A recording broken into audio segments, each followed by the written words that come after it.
Mr. President, after 2 years of hard work and because of the determination and strength of David and Kate Grubb of Charleston, West Virginia, Jessie's Law will finally be passed by Congress and signed into law, and I want to thank each and every one of you. Jessie's Law is different from other pieces of legislation. Jessie's Law will actually save lives and prevent parents from experiencing the heartbreak of losing a child. Jessie Grubb's story is known to many of you already, and for those of you who haven't heard it and for those of you who don't know, I want to go over some of the highlights. After years of struggling with heroin addiction, she had been doing very well. She had been sober for 6 months. She was focusing on making a life for herself in Michigan and was training for a marathon. She had surgery for an infection related to a running injury and died the day after leaving the hospital. And all of her hard work was ruined because of a careless mistake. Jessie's death is particularly heartbreaking because it was 100% preventable. Her parents, David and Kate, traveled to Michigan for Jessie's surgery. Both Jessie and her parents told her doctors and hospital personnel that she was a recovering addict. It was reflected in her medical records in 8 different places. However, it was not highlighted the same as it would when you have any type of an allergy, or if you go in and say that the questions usually ask, are you allergic to penicillin? And then it is very highlighted to the point that that mistake will not be made. This was not done. After Jessie's surgery, the discharging doctor, who said he didn't know she was a recovering addict, sent her home with a prescription for 50 oxycodone pills. She had never been given a prescription for opiate medication in the first place, as she had asked when she entered the hospital. And now, with the passage of Jessie's Law, we have taken a critical step towards saying that this will never happen again. Jessie's Law will establish new standards for health care providers to ensure that when a patient provides information about their opiate addiction, that information is shared with her doctors and nurses and is flagged, just like we would flag a drug of allergy.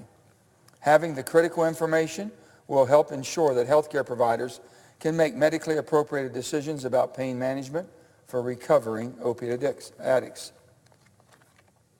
This simple step could have saved Jessie's life, and we owe it to her memory to make the change and keep other families from experiencing the same pain. It's been over 2 years. You would have thought this would have been done within 2 weeks. It's such common sense. And I don't think anyone realized before that they could not or did not or were not responsible for or were not by law supposed to basically make sure that every record, every transcript that she had in that hospital should have been marked and highlighted so nobody could have missed it. Jessie's story and her family's pain are all too common in West Virginia and throughout this nation. In 2016, 884 West Virginians lost their lives due to overdose. We have the highest loss of life per capita in the nation, the highest in the nation. Every hour, 5 people die from an opiate overdose. With continued support and tireless work from everyone, we can beat this epidemic once and for all. Jessie's legacy will save people's lives and will prevent parents and families from dealing with the pain and tragedy of losing your child. David and Kate, the parents, have been determined from day one to make sure Jessie's death wasn't meaningless. And I am honored to say that Jessie's legacy will live on for a long, long time, all after we're gone. I talked to David and Kate today, and I can't tell you how elated they were to know that it finally passed, and it's in the piece of legislation we'll be voting on shortly. It is going to save a lot of heartache and a lot of pain and the tragedy that families suffer. This was a beautiful young lady, as you can see. Very, very intelligent, very, very athletic. Just happened to fall into the pits of this horrible epidemic that we have. And we thought when we first heard it, it was just an oversight.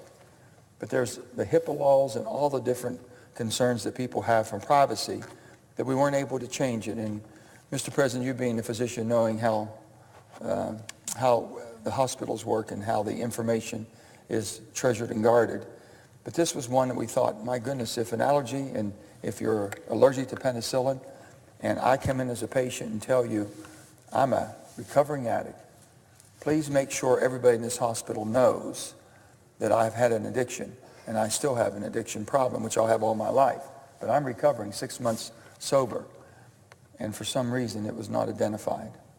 So Jessie's legacy will live on, and the courage her parents have had to fight this fight so that we all can share it with the rest of the country and maybe save countless lives throughout the country and each one of our states and all the parents that suffer through this. David and Kate their life will forever be changed, but they have the beautiful memory of this beautiful young lady, 30 years of age, Jessie Grubb. Thank you, Mr. President. I yield the floor.